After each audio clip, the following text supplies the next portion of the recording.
우리 옆 사람한테 인사합시다. 새해도 건강하세요.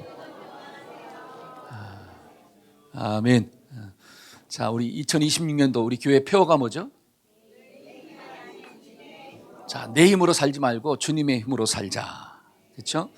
저와 여러분들이 올 한 해도 나의 지식, 나의 능력, 나의 경험 이걸로 살지 말고 하나님의 지혜와 하나님의 말씀과 하나님의 능력으로 살아가기를 축원합니다.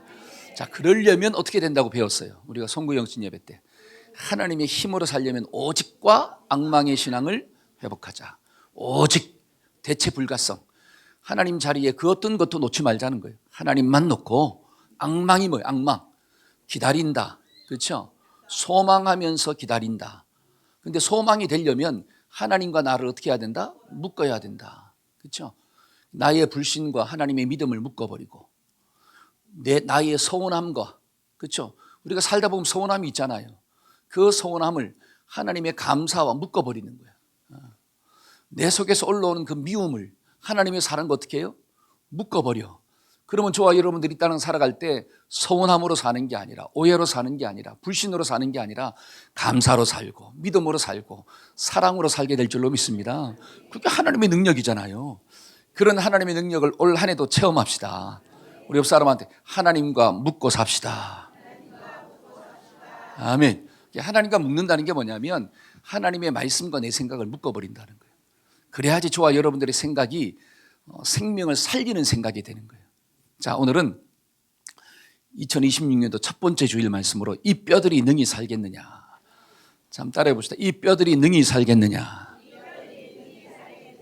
자, 어느 날 하나님께서 에스겔의 영혼을 혼을 쫙 끌어올렸어요. 여러분, 에스겔이 지금 어디에 있느냐? 바벨론에 있습니다. 남유다가 점차적으로 망해가잖아요. 1차, 2차, 3차에 걸쳐 유다가 망하는 거거든요. 근데 에스겔은 2차 때 포로로 잡혀갔어. 다른 나라에. 근데 바벨론에 있는데 하나님께서 그 에스겔의 영혼을 쫙 끌어올린 거예요. 그리고 어디로 데려갔느냐? 그런 어떤 꼴짜기로 데려갔어요. 꼴짜기로. 여러분, 주보 한번 볼까요? 주보 제일 앞에. 다 주보가 의미가 있는 거예요. 자, 꼴짜기 앞에 딱 섰는데 주변에 전부 다 뭐가 있어요? 해골과 뼈들이 있다라고 하는 사실이야. 근데 그 하나님께서 뭐라고 이야기하느냐? 에스겔아, 에스겔아, 이 뼈들이 능히 살겠느냐? 만약에 여러분들이 에스겔이라면 그 꼴짜기 속에 있는 수많은 뼈들을 보면서 하나님이 말씀하십니다. 야, 누구야? 이 뼈들이 능히 살 수 있겠느냐? 그러면 여러분들은 무슨 말을 하실래요? 아, 우리 이정도 아멘. 야, 살 수 있어요. 살아날지어다. 아멘. 그런데 살 수 있습니다 라고 하려고 하니까 너무 현실과 동떨어진 거야. 다 죽어 있는데 어떻게 사냐라고 하는 거예요. 근데 선지자 체면에 못 삽니다. 그러면 또 책망받을 때 믿음이 그렇게 없느냐. 살 수 있다라고 말하자니 좀 그렇고 살 수 없다라고 말하자니 그것도 좀 그렇고, 그래서 3절 말씀이 딱 나온 거예요. 에스겔이 참 머리가 좋아요. 참 읽어봅시다. 자, 시작. 그가 내게 이르시되 인자야, 이 뼈들이 능히 살 수 있겠느냐 하시기로 내가 대답하되 주 여호와여, 주께서 아시나이다. 누가 알아요? 하나님, 저는 모르고요, 주님이 아십니다. 참 얼마나 정답이에요. 근데 제가 이 말씀을 묵상할 때마다 한 가지 재밌는 예화가 떠올라요. 어떤 거냐면 어느 신학생이 시험을 봤어요. 시험을 딱 보는데 정답이 생각이 나질 않네. 답을 모르겠어. 아무리 문제를 봐도. 그러니까 이 신학생이 백지를 내자니 창피하고, 그리고 정답을 알 수가 없으니까 그다음에 알 수 없다. 알 수 없으니까 못 적잖아요. 그러니까 힘들고. 그래서 생각을 딱 했어. 그다음 뭐가 떠올려? 에스겔이 딱 떠오르는 거야. 그래서 뭐라고 적었을까요? 주께서 아시나이다. 얼마나 기가 막힌 답이에요. 주께서 아시나이다. 근데 그 신학교 교수님이 그 편지를, 이 시험지를 딱 보니까 주님이 아신대. 점수를 매겨야 되잖아요. 그래서 어떻게 매겼느냐? 주님은 100점, 학생은 0점. 왜? 주님은 알고 있으니까 100점이야. 근데 너는 모르니까 0점이다 이거죠. 여러분, 이 뼈들이 과연 살겠습니까? 여러분, 이것을 나에게 한번 적용해 봅시다. 2026년도 한 해 우리 교회가 부흥할 수 있겠습니까? 이걸 주님이 묻는 거예요. 26년도 한 해 내 남편과 아내가 바뀌겠습니까? 벌써 아멘이 좀 줄어들잖아. 마른 뼈처럼 상처받은 내 마음이 회복되겠습니까?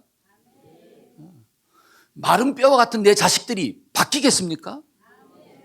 나에게 상처를 준 그 사람을 내가 품을 수 있겠습니까?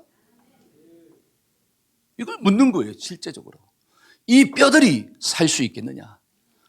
자기한테 한 물어봐. 이 뼈들이 능히 살 수 있겠느냐? 시작.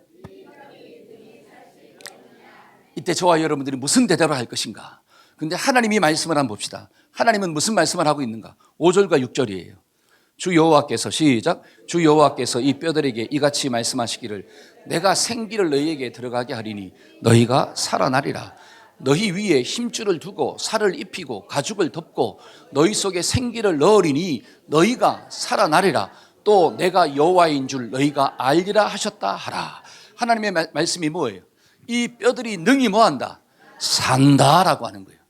여러분, 본문에서 이 뼈들은 누구를 상징하고 있을까요? 이스라엘 백성들을 의미하는 거예요. 이스라엘 백성들의 마음 가운데 죄악이 충만해요. 그래서 그들이 죽은 상태에 있다라고 하는 것입니다. 그래서 다른 나라의 포로로 잡혀갔어요. 다른 나라의 종으로 살아가고 있는 그들을 바라보면서 과연 그들을 바라볼 때 소망이 있냐라고 하는 거예요. 나라를 잃어버리고 있는데 그런 상황 가운데 있으면서 정말 기대감이 가질 수가 있겠느냐? 근데 하나님의 말씀은 뭐냐? 다시 살 것이다. 다시 회복될 것이다. 여러분, 이 말씀이 우리에게 그대로 영접되기를 축원합니다. 하나님은 오늘 이 시간에 저와 여러분들에게 말합니다. 우리 교회는 부흥하게 될 것이다. 너희의 남편과 너희 아내는 변화받게 될 것이다. 네 마음 가운데 분노가 있지만 그 분노가 해결될 것이다.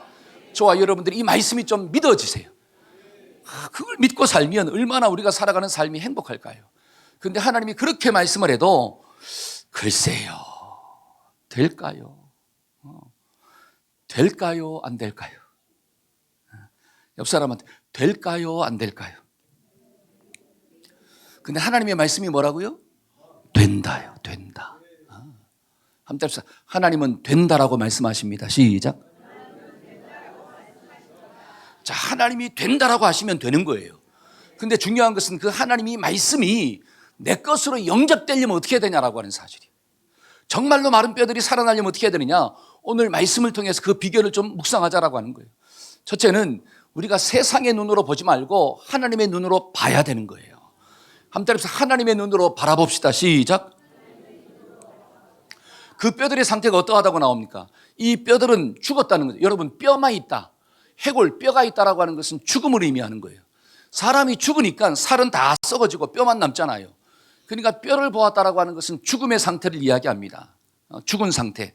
그런데 뼈들이 또 심이 많대요. 여러분, 뼈들이 심이 많다라고 하는 것은 한 사람만 죽은 거예요? 다 죽은 거예요? 다 죽었다라는 의미예요. 한 사람만 소망이 없는 게 아니라 다 소망이 없다라고 하는 뜻이에요. 모든 사람들이 죽었다는 것입니다. 나의 사랑만 식은 게 아니라 너의 사랑도 식었어요. 내 마음에 상처만 있는 게 아니라 너의 마음 가운데도 상처가 있다는 거예요. 그러니까 얼마나 어려움의 상황입니까? 그리고 또 뼈들이 심이 말랐대. 여러분, 심이 말랐다라고 하는 것은 죽은 지가 어떻게 됐다? 오래되었다라고. 여러분, 사랑이 식은 지가 오래되었어요. 너에게 관심을 끊은 지가 오래됐어요. 하나님을 떠난 지가 오래되었다라고 하는 뜻이에요. 여러분, 오래되었다라고 하는 것은 더 소망이 있다 없다? 회복될 가망이 없다는 뜻이에요. 이런 절망적인 상태를 말하고 있는 거죠.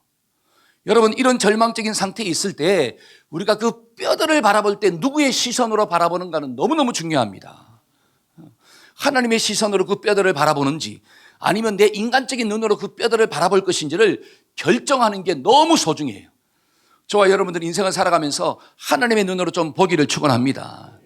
여러분, 성경을 보니까 38년 된 중풍병자가 나와요. 여러분, 병이 몇 년 됐다는 거예요?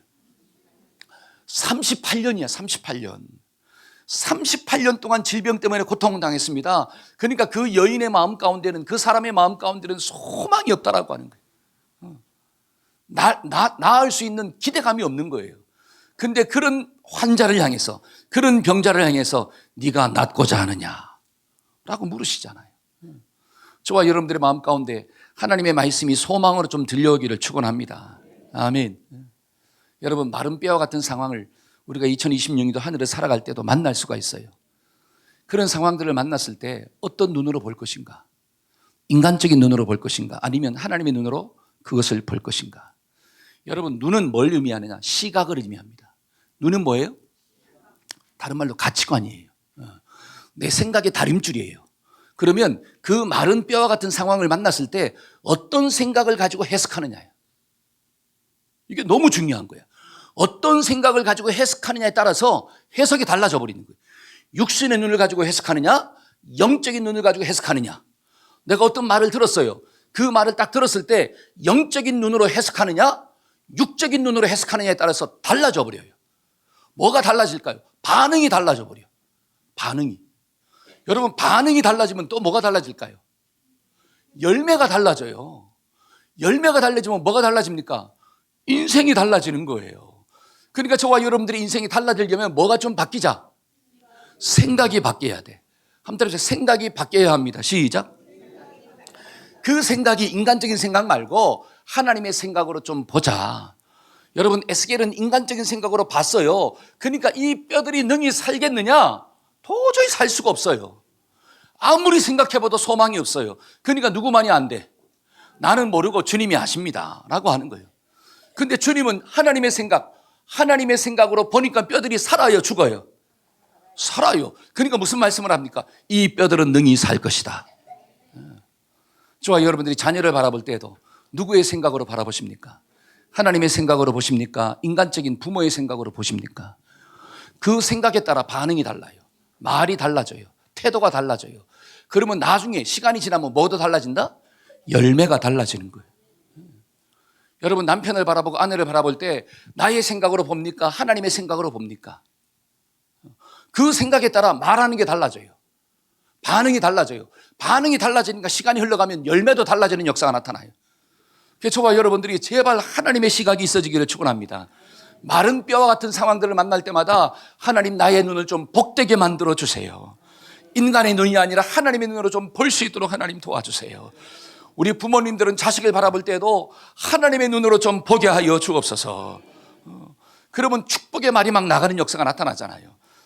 인간적인 눈, 세상의 가치관을 따라 사람을 보지 않고 하나님의 시각을 따라 사람을 보는 인생이 될 수 있도록 하나님 축복하여 주옵소서. 그러니까 죄인들을 바라볼 때에도 하나님의 눈으로 바라보면 저 죄인들은 어떤 죄인이에요? 용서받아야 할 죄인이잖아요. 한번 따라서 용서받아야 할 죄인입니다. 시작. 근데 인간적인 눈으로 죄인을 바라보면 어떤 죄인이요? 그냥 죽어야 하는 죄인이요. 저거 확 가다가 자빠져야 할 죄인이에요. 저런 사람은 구원받으면 돼야 안 돼요? 안 돼요. 여러분, 나에게 상처를 준 사람을 바라볼 때에도 하나님의 눈으로 바라보면 용서받아야 할 사람이야. 불쌍한 사람이야. 근데 인간적인 눈으로 바라보면 나에게 상처를 줬기 때문에 10배 더 고통스러워해야 돼. 내가 받은 만큼 네가 더 아파야 돼. 이건 인간적인 시각이에요. 그런 인간적인 시각 속에는 하나님의 구원의 역사가 나타날 수가 없다는 거예요. 저와 여러분들이 예수 믿은 사람으로서 하나님의 사람으로 하나님의 시각을 가지고 살아가기를 축원합니다. 옆 사람 보면서 당신은 사랑을 받을 만한 사람이야. 시작. 할렐루야. 우리가 지금 창세기 말씀 묵상하죠? 매일 양식. 그렇죠? 여러분, 창세기에서 하나님이 창조 역사를 다 마치시고 난 다음에 제일 마지막 날, 제일 마지막 순간에 누구를 만들었대요? 사람이잖아요. 그러면 하나님이 만드신 그 앞에 있는 모든 것들은 누구를 위해 만든 거야? 사람이야, 사람. 하나님 보실 때는 누가 제일 귀하냐? 사람이 제일 귀해요. 내가 얼마나 존귀한 자인 줄 몰라요. 저 사람은 나를 좀 무시하고 저 사람은 나에게 상처를 준다 할지라도 하나님이 나를 보실 때, 야, 내가 얼마나 소중한 사람인지. 이게 영적 자존감이 높은 사람이에요. 영적인 자존감이 높은 사람은 사람을 사랑하고 삽니다. 나에게 상처를 준 사람이라 할지라도 그 사람조차도 하나님께 사랑을 받아야 할 사람이야. 하나님이 보실 때는 가장 존귀한 사람이야. 그러니까 사람이 사람을 무시하면 하나님께 죄를 짓는다는 거예요.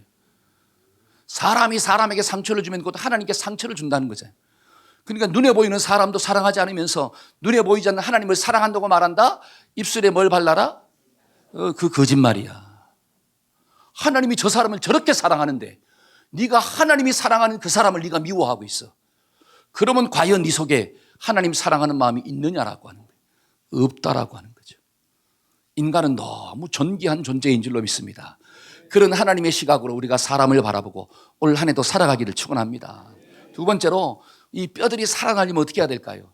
마른 뼈들을 향해서 하나님의 말씀을 대언 선포해야 돼요. 한번 따라합시다. 말씀을 선포하고 삽시다. 시작. 자, 4절이요. 4절 한번 읽어봅시다. 또 내게, 다 같이 시작. 또 내게 이르시되 너는 이 모든 뼈에게 대언하여 이르기를 너희 마른 뼈들아 여호와의 말씀을 들을지어다. 7절 시작.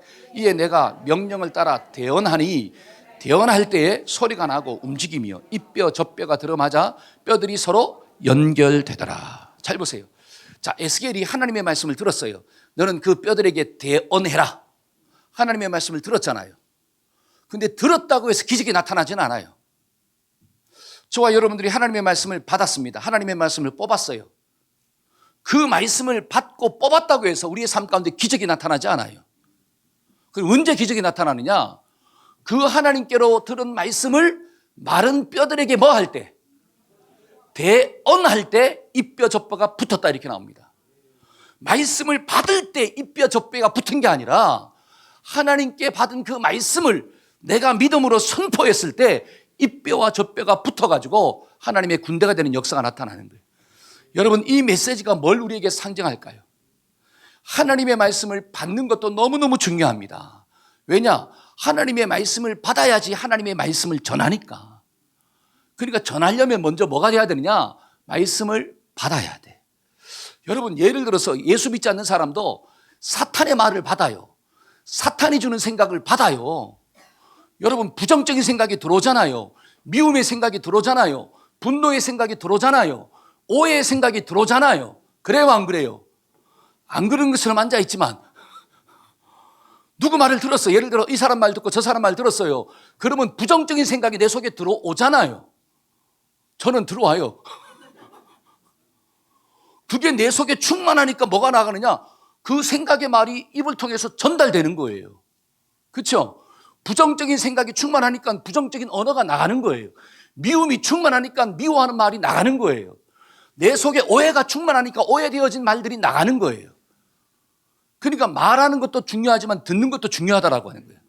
그러니까 우리는 사탄의 말을 듣지 말고 누구의 말을 좀 듣자. 올 한 해는 하나님의 말씀을 들어야 돼. 그러니까 에스겔이 하나님의 말씀을 들은 거잖아요. 근데 들었다고 기적은 나타나지 않아요. 이게 중요한 거예요. 또 한번 들었다고 기적이 나타나지는 않는다. 시작.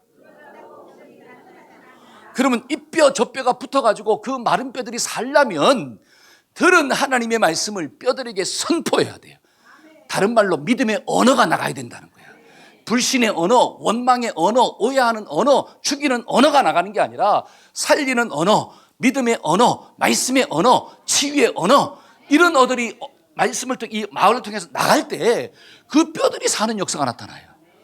그러니까 들은 말씀에 순종할 때 기적이 나타나는 거예요. 한번 따라서 들은 말씀에 순종해야지 기적이 나타납니다. 그러니까 히브리서 4장 12절 한번 읽어볼까요? 히브리서 4장 12절. 하나님의 말씀은 시작. 하나님의 말씀은 살았고 운동력이 있어 좌우의 날선 어떤 검보다도 예리하여 혼과 영과 관절과 골수를 찔러. 할렐루야. 하나님의 말씀이 선포되니까 이 말씀은 수술용 칼이 돼가지고 내 속에 막 암덩어리를 잘라낸다라고 하는 사실이야. 그렇죠. 미움의 암덩어리, 불신의 막 암덩어리, 절망의 암덩어리, 그렇죠. 분노의 암덩어리, 오해하게 만드는 그 언어의 암덩어리를 그냥 잘라내. 여러분, 그게 잘려져야지 삽니다. 여러분, 암덩어리를 잘라내는 이유는 어떻게 하려고 잘라내는 거예요? 살리려고 잘라내잖아요. 그렇죠. 하나님의 말씀이 수술용 칼이 돼야 돼. 그래서 이게 쫙 잘라내는 거야. 여러분, 말을 잘해야 돼. 한번 말을 잘합시다. 여러분, 그 말이 살리는 말이 되면 사람이 사는데 그 말이 죽이는 말이 되면 나만 죽는 게 아니라 저 사람도 죽어요. 그러니까 성경은 뭐냐? 말을 잘해라. 그러니까 야고보서에 있는 말씀도 뭐를 제갈 먹여라? 혀를 제갈 먹여라. 혀를 제갈 먹이지 않냐 하면 그 혀는 온 몸을 불태워 버린대요. 불이 돼가지고 있지 않습니까? 온 나라를 다 불태워버리는 거야. 그러니까 정치하는 사람들은 뭐를 잘해야 돼요? 말을 참 잘해야 돼요. 그래야지 나라가 사는 역사가 나타나요. 여러분 부모님들도 자식들한테는 뭐를 좀 잘해야 돼요? 말을 잘해야 돼요. 여러분 말을 잘해야지 그 자식의 마음 가운데 받은 상처도 회복되는 역사가 나타나는 거예요. 아무리 잘해줘도 뭐를 잘못하면, 말 한마디 잘못하면 다 까먹어버려. 그 의미가 없잖아요. 그러니까 성경을 보니까 요한복음 5장 25절 한번 읽어봅시다. 자, 죽은 자들이, 다 같이 시작. 죽은 자들이 하나님의 아들의 음성을 들을 때가 오나니 곧 이때라. 듣는 자는 살아나리라. 야, 듣는 자는 살아난대. 죽은 자라 할지라도 하나님의 말씀을 들으면 사는 거예요. 그러니까 그 말씀이 내 심령 가운데 들어오고 그 말씀을 선포하니까 나도 살고 너도 살고, 한때로서 나도 살고 너도 살고. 저와 여러분들은 삽시다. 그래서 새해에는 좀 어떻게 하자? 살고 살리자. 다 같이 시작. 할렐루야. 나도 살고 너도 살리고. 얼마나 좋아요. 그러니까 이게 믿음의 언어, 하나님께로부터 받은 언어를 내가 선포하고 살 때. 여러분 성경을 보니까 아브라함의 나이가 99세가 되었대요. 그렇죠? 그러면 99세가 되었으면 사라의 나이는 몇 살이 됐을까요? 성경 퀴즈. 그렇죠. 10살 차이니까 89세가 되었을 때. 그때 하나님이 아브라함에게 나타나서 하신 말씀이 뭘까요? 아브라함아, 걱정하지 마. 내가 너에게 아들을 줄 거야. 그래서 내년 이맘때 네가 아들을 낳을 거야. 그럼 내년 이맘때는 아브라함의 나이가 몇 살이요? 100살. 그러면 사라의 나이는 몇 살이요? 너무 착해요. 근데 애가 생긴대. 여러분 그 말이 진짜예요, 가짜예요? 똑같은 이 뼈들이 능히 살겠느냐, 이 말씀과 그 말씀이 다른 게 뭐가 있어요? 자기를 봐도 도저히 소망이 안 생겨요.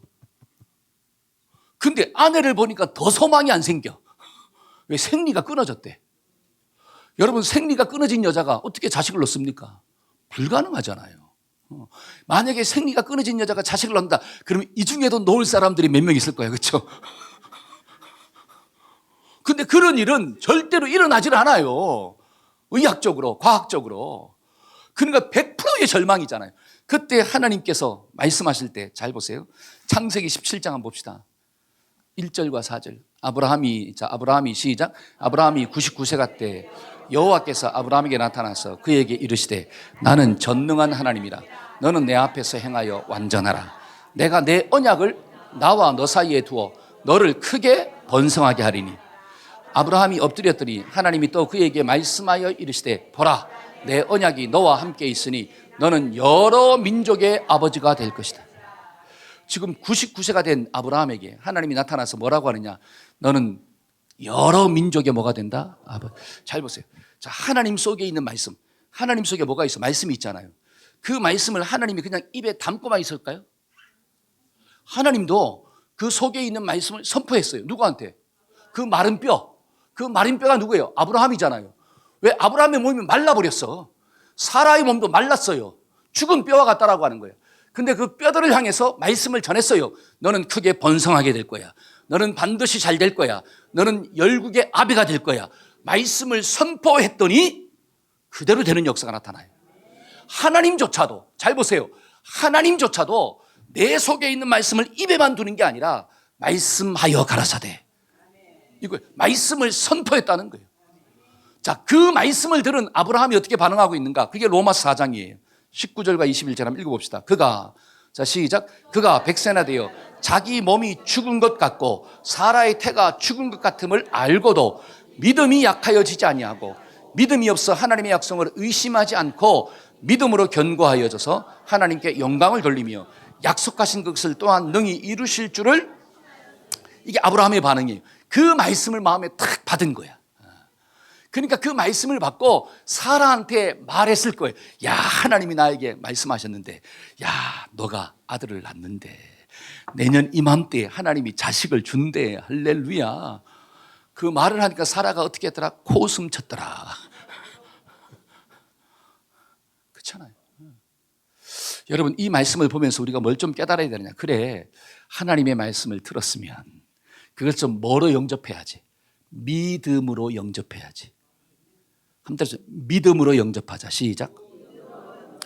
이게 중요한 거예요. 내가 말을 선포하는 자로 살려면 하나님의 말씀에 대한 믿음이 있어야 돼요. 여러분, 언어의 선포는 그냥 나오는 게 아니에요. 언어의 선포는 그냥 나오는 게 아니다는 거예요. 믿어져야 나오는 거예요. 믿어져야. 여러분, 우리가 자식을 바라보면서, 자, 우리 자녀들이 딱 있는데 때로는 뭐 좋은 자식도 있고, 그렇죠, 말씀을 잘 듣는 자식도 있고, 뭐 여러 자식들이 있잖아요. 그렇죠? 근데 잘 보세요. 우리가 자녀를 바랄 때 볼 때마다 졸고 있는 자식을 보면서 소망이 생겨요, 안 생겨요? 딴짓하고 있는 자식을 보면 소망이 생겨요, 안 생겨요? 학교 갔는데 요즘에 제가 학교 다닐 때는 선생님이 앞에서 막 가르치고 있는데 엎어져 잔다? 그럼 뭐가 날라와요? 뭐 이거 지우개가 날라오고 이 분필이 날라오고 막 책이 날라오고 쫓아와 뒤통수를 확 때리고. 근데 제가 옛날에 한번 우리 다니엘 학교 다닐 때 가봤어요. 50%는 다 자빠졌어요. 다 자빠졌어요. 아니, 선생이 멀쩡히 서 있는데도 불구하고 상상할 수 없는 일들이 학교에서 일어나요. 근데 선생님들은 가만히 있어. 아무런 제재도 가하지 않습니다. 그러면 자, 그런 자식을 바라보며 그런 제자들을 바라보면서 소망이 생겨요, 안 생겨요? 소망이 안 생긴다는 건 믿음이 안 생긴다는 뜻이에요. 이해가 되죠? 내 속에 믿음이 안 생기니까 믿음의 언어가 안 나오는 거야. 근데 그 자녀를 바라보는 게 아니라 그 자녀 뒤에 역사하시는 하나님을 봐. 지금은 딴짓하고 있지만, 지금은 못 깨닫고 있지만, 그러나 하나님이 이 자녀와 함께 하시면 하나님의 능력이 임하여 그 자녀도 예수 안에서 바뀔 거야. 하나님을 바라보면 뭐가 생겨요? 믿음이 생기잖아요. 이건 뭐냐? 하나님에 대한 믿음이에요. 하나님에 대한 믿음이 있으니까 지금 내 자녀가 속을 썩여도, 내 말을 못 알아먹어도, 딴짓을 해도 나의 입에서는 뭐가 나가느냐? 믿음의 언어가 나가는 거예요. 이게 다른 거예요. 그러니까 그 사람의 언어를 보면 그 속에 믿음이 있느냐 없느냐를 분별할 수가 있다는 거예요. 미안하지만 맨날 염려하고 맨날 불평하고 맨날 저주하고 맨날 싸우는 언어를 말하면 자기는 믿음이 있다라고 선포하지만, 미안하지만 그 속에는 믿음이 없다는 거예요. 왜? 하나님을 바라보는 믿음이 없어. 상황을 바라보는 거지. 그 상황에 대한 믿음이 있기 때문에 부정적인 언어가 나가는 거예요. 근데 그 상황을 지배하시는 하나님을 바라보는 믿음이 있으면 믿음의 언어가 선포되는 거예요. 때문에 저와 여러분들이 말씀을 들을 때 믿음으로 영접하기를 축원합니다.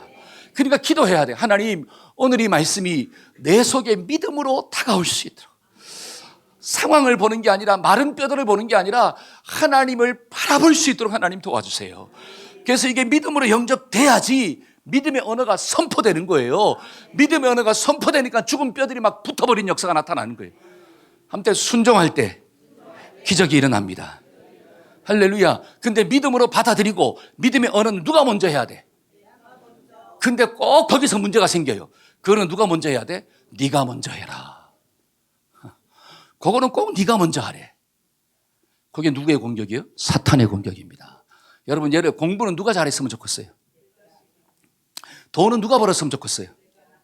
집은 누가 샀으면 좋겠어? 성질은 누가 했으면 좋겠어요? 할렐루야. 근데 말씀을 듣고 살리는 말은 누가 먼저 선포했으면 좋겠어요?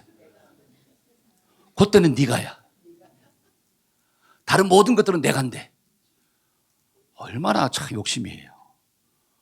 저와 여러분들이 말씀을 듣고 믿고 선포하는 것도 누가 먼저 합시다. 내가. 새해는 내가 먼저 하겠습니다. 시작. 그럴 때 살아요. 그러니까 오늘도 말씀을 보니까 그 마른 뼈들을 향하여 믿음의 언어를 선포했을 때, 받은 말씀을 선포했을 때 그 뼈들이 붙어서 하나님의 역사가 일어났더라. 여러분, 요한복음 2장에 보면 갈릴리 가나, 그렇죠, 혼인잔치에서 물이 포도주로 바뀌는 역사가 나타나요. 여러분, 혼인잔치집에 물이 떨어졌다라고 하는 것은 마른 뼈를 만났다는 거예요. 엄청난 고난을 만난 거예요. 근데 그때 예수님이 마리아가 예수님께 가서 묻잖아요. 도와요. 야, 이 포도주가 떨어졌습니다. 어떻게 하면 좋을까요? 그러니까 여자여, 왜 나에게 그런 말을 하느냐? 이렇게 말씀하고 난 다음에 하인들을 불렀어. 그렇죠? 불러가지고 뭐라고 이야기합니까? 저 돌 항아리가 있는데 거기에다 뭘 채워라? 물을 채워라. 그래서 그것을 떠서 갖다 주어라. 자, 물을 채웠어요. 그때 기적이 났나요? 안 났어요. 그러니까 잘 보세요. 예수님이 마른 뼈와 같은 그 갈릴리 가나 혼인잔치집에 말씀을 선포했어요. 자, 말씀을 줬다는 거잖아요. 근데 말씀을 줬는데 그들이 말씀을 들었잖아요. 반대로 얘기하면 그들이 말씀을 들은 거야. 그러면 들었다고 해서 물이 포도주가 되었느냐? 절대로 그렇지 않아요. 들은 말씀대로 어떻게 했을 때 항아리에 물을 채우고 그 다음에 그걸 떠서 갖다 줬을 때 물이 포도주가 되는 역사가 나타난 거야. 그 포도주를 맛보고 야, 이전의 포도주보다 훨씬 더 맛있더라. 그러면 이 하인들이 그 하나님의 기적을 체험하려면 들은 것으로 끝나지 말고 뭐 하는 데까지 나가야 된다는 거예요. 하나님의 말씀을 듣고 순종하는 자리까지, 그 말씀을 내 삶 가운데 선포하는 자리까지 나갈 때 기적이 나타나는 거구나. 근데 오늘날 수많은 사람들은 어디에서 끝나버리느냐? 말씀을 듣는 데서 끝나버려요. 그러니까 물이 포도주가 안 되는 거야. 저와 여러분들의 인생 가운데 맛이 없는 인생을 사는 거예요. 그러니까 올 한 해는 들었으면 순종합시다. 할렐루야. 세 번째로 이 마른 뼈들이 살아나려면 어떻게 해야 될까요? 성령의 기름 부음을 받아야 돼. 한번 따라서 성령의 기름 부음을 받아야 합니다. 시작. 자, 절 보세요. 자, 에스겔이 하나님의 말씀을 받았어요. 하나님께 말씀을 받고 믿음으로 선포했습니다. 그랬더니 어떤 역사가 나타나 이뼈 저뼈가 붙어가지고 사람이 된 거야 이제. 근데 문제가 생겼네요. 사람은 됐는데 뭐가 없더라? 생기가 없다는 거예요. 자, 8절 한번 봅시다. 내가 또 보니, 자 시작. 내가 또 보니 그 뼈에 힘줄이 생기고 살이 우르며 그 위에 가죽이 덮였다. 근데 그 속에 자, 마른 뼈들이 살아나가지고 어떻게 해요? 사람이 됐다는 거잖아요. 근데 그 속에 뭐가 생기가 없대. 그러니까 자, 그 속에 생기가 없으니까 또 하나님이 뭐라고 이야기하느냐? 9절. 또 내게 시작. 또 내게 이르시되 인자야 너는 생기를 향하여 대언하라. 생기에게 대언하여 이르기를 주 여호와께서 이같이 말씀하시기를 생기야 사방에서부터 와서 이 죽음을 당한 자들에게 붙어서 살아나게 하라 하셨다 하라. 자, 하나님이 에스겔에게 생기에게 명령하라는 거야. 그러니까 사방에서 뭐가 와가지고 생기가 와서 그 속에 들어가니까 하나님의 지극히 큰 군대가 되었더라. 여러분, 생기가 뭐죠? 생기라고 하는 것은 생명력을 의미합니다. 옆 사람 보세요. 얼굴이 핏기가 있나 없나? 멀쩡히 살아는 있어. 어떤 사람은 살아는 있어. 근데 얼굴에 뭐가 없어요? 핏기가 없어. 생기가 없어. 맨날 걸고. 맨날 죽겠다. 힘들어 죽겠다. 여러분, 이 사람한테 책상 옮기세요. 그러면 옮기다가 어떻게 돼요? 옮기다가 죽어요. 왜? 생기가 없어. 맨날 걸고. 그래. 여러분, 이 사람한테 뭐 좀 하라 그러면 어떻게 해요? 하다가 죽어버려 그냥. 다른 말로 저와 여러분들이 예수 믿었어요. 하나님의 말씀이 내 마음 가운데 들어와서 그 말씀이 나를 살렸어. 근데 중요한 것은 하나님의 자녀가 됐는데 어떤 사람은 생기가 없어요. 구원은 받았는데 뭐만 좀만 시키면 힘들어요. 뭐 좀 하라 그러면 실족하고, 뭐 좀 하라 그러면 불평하고, 원망하고, 이것도 못해요, 저것도 못해요, 아무것도 못해요, 모태신앙. 그렇죠? 제가 그랬어요. 제가 모태신앙이거든. 모태신앙이 뭐냐? 이것도 못해요, 저것도 못해요, 아무것도 못해요. 잘 보세요. 생기가 없으면 하나님의 말씀을 받아서 구원받았다 할지라도 아무런 능력이 없는 거예요. 또 다른 말로 하면 영적인 싸움을 감당할 수 있는 힘이 없다라고 하는 거예요. 그러니까 예수 믿었는데도 불구하고 사탄한테 맨날 져터지고 맨날 조롱당하고 맨날 놀림감 당하고 아무것도 할 수 없는 자로 전락해버린다는 거예요. 그러니까 하나님께서 에스겔에게 사방으로 뭐가 들어가게 하라. 하나님의 생기를 불러일으켜라. 이렇게 나오는 거예요. 저와 여러분들이 새해에는 정말 생기가 넘치는 자들이 되기를 축원합니다. 여러분, 예수님의 제자들 잘 보세요. 예수님의 제자들도 예수님이 불렀잖아요. 나를 따라오너라. 내가 너희로 사람을 낳는 어부가 되게 한다. 열심히 따라갔잖아요. 따라가면서 뭘 들어요? 말씀을 듣잖아요. 근데 말씀을 들었는데 그 속에 생기가 있어요, 없어요? 생기가 없다는 거 어떻게 합니까? 그렇죠. 바로 그거예요. 예수님이 마지막 십자가를 지실 때 겟세마네 동산에 막 기도할 때 예수님은 깨어서 막 기도하고 있는데 너희가 깨어서 기도하라니까 뭐 하고 있어요? 그냥 졸고 있다라고 하는 거야. 그러니까 군병들이 와서 잡아갈 때 전부 다 어떻게 합니까? 막 좀 전에는 있지 않습니까? 걱정하지 마세요. 내가 주와 함께 죽을지언정 막, 야, 나 아니면 누가 주님 따라갑니까? 걱정을 붙들어 매세요. 말은 너무 잘해요. 근데 막상 다가오니까 어떻게 됩니까? 아무것도 못하고 도망가 버리는 거야. 그리고 나중에는 예수님을 저주하고 욕하고 부인하였더라. 이건 뭐냐? 예수 믿는 내가, 잘 보세요. 목사님, 저는 예수님을 욕하지는 않았어요. 천만의 말씀요. 내가 예수 믿는데, 내가 목사인데, 내가 장로인데, 내가 권사인데, 내가 집사인데, 내가 간사인데, 내가 전도사인데, 내 삶을 통하여 하나님의 영광이 드러나지 않아. 그게 하나님을 욕하는 거예요. 하나님을 욕먹이는 거예요. 아니, 하나님의 자녀라면 하나님의 자녀답게 문제를 만나면 통과해야 되는데, 문제를 만날 때마다 자빠지고, 문제를 만날 때마다 염려 가운데 빠지고, 문제를 만날 때마다 사탄이 주는 생각 가운데 사로잡혀가지고 쫙 괴로워하고, 이게 바로 하나님을 욕먹이는 거예요. 왜? 내 속에 뭐가 없기 때문에? 생기가 없기 때문에 그래요. 생기가. 그러니까 성경은 일관성 있게 말합니다. 하나님 구원받은 자들이 성령의 충만함을 받을지어다. 저와 여러분들이 성령의 충만함을 받지 못하면 생기가 없는 거예요. 그 생기가 없이 신앙생활하면 자식을 키워도, 가정생활을 해도, 직장생활을 해도 항상 어떻게 한다? 골골골골골골. 거기서 무슨 사명을 감당할 수가 없어요. 나를 통하여 복의 통로가 될 수가 없어. 나를 통하여 저 사람이 예수 믿고 구원받는 역사는 생각지도 못하는 거야. 욕만 안 입히면 감사한 거야. 저와 여러분들이 올해는 생기가 좀 넘쳐나기를 축원합니다. 그런데 그 제자들이 언제 생기를 받습니까? 말씀을 듣고, 그렇죠? 예루살렘을 떠나지 말고 어떻게 해요? 여기서 기도하라. 그 말씀을 붙잡고 마가의 다락방에서 막 간절한 심정으로 막 뭐 했을 때? 기도했을 때. 분명히 예수님은 똑같은 말을 제자들한테 했어요. 겟세마네 동산에서. 여기서 깨어서 뭐 해라? 기도해라. 그때는 뭐 했는데? 잤잖아요. 그러니까 생기가 들어오질 않아요.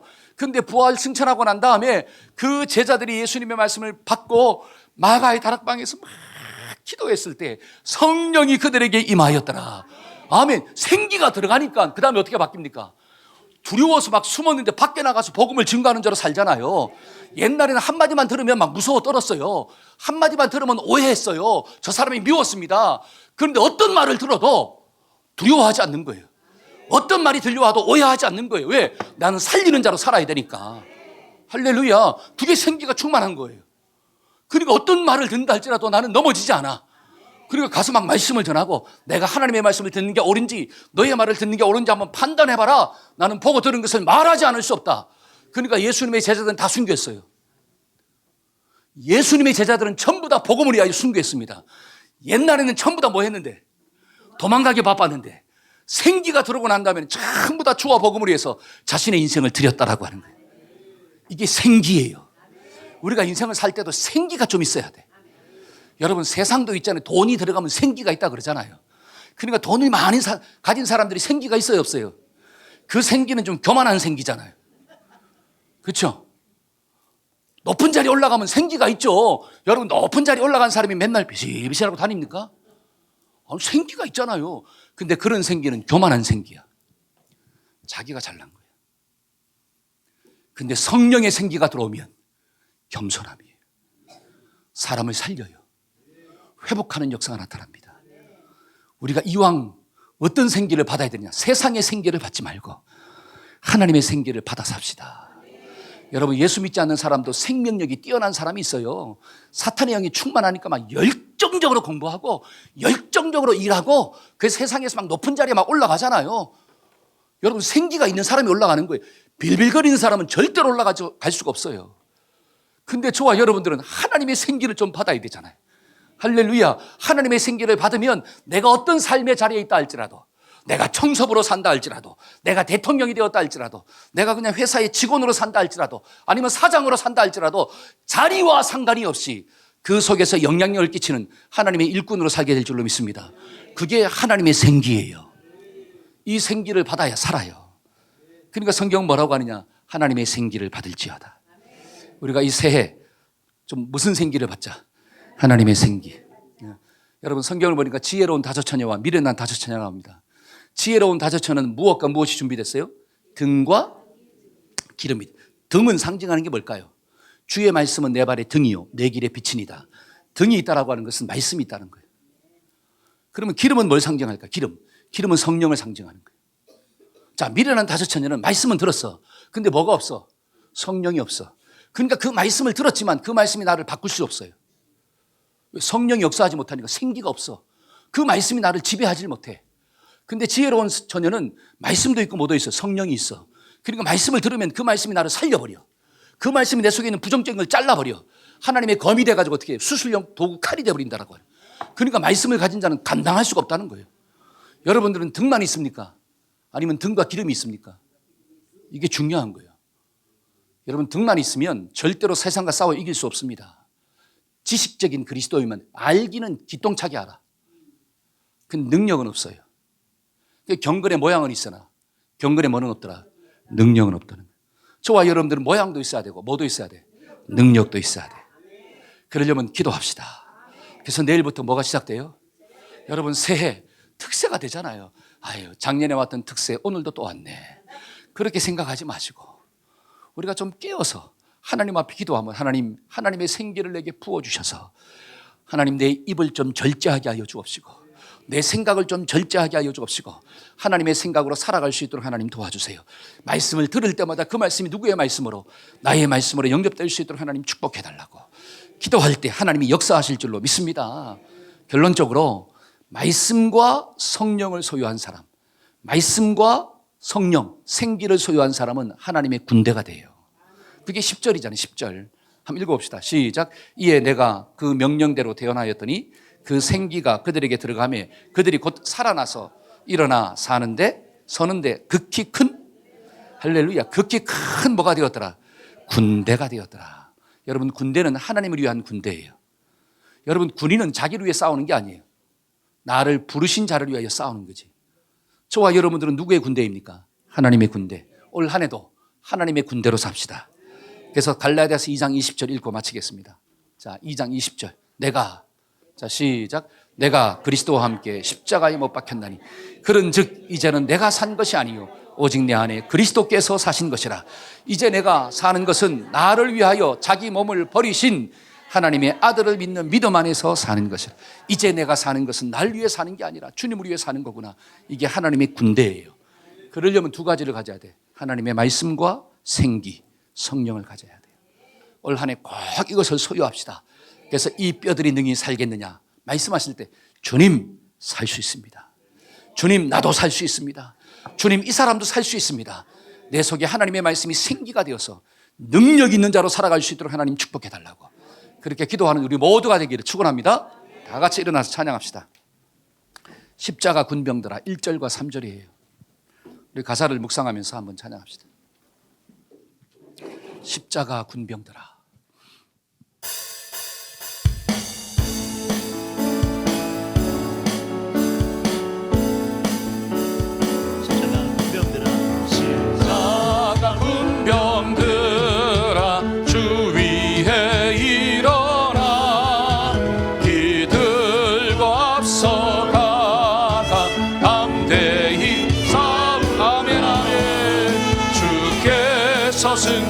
승천하고 영광을 얻도록 그 군대 그늘이사 이기게 하시아멘.